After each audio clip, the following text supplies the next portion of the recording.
आज पवित्र देवस्नान पूर्णिमा महाप्रभुंकर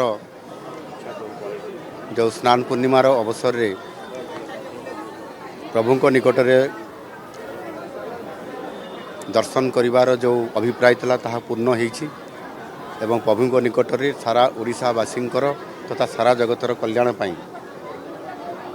ओडिशा को समृद्ध करिवा पाई तांकरी निकट रे प्रार्थना करिछि। रथयात्रा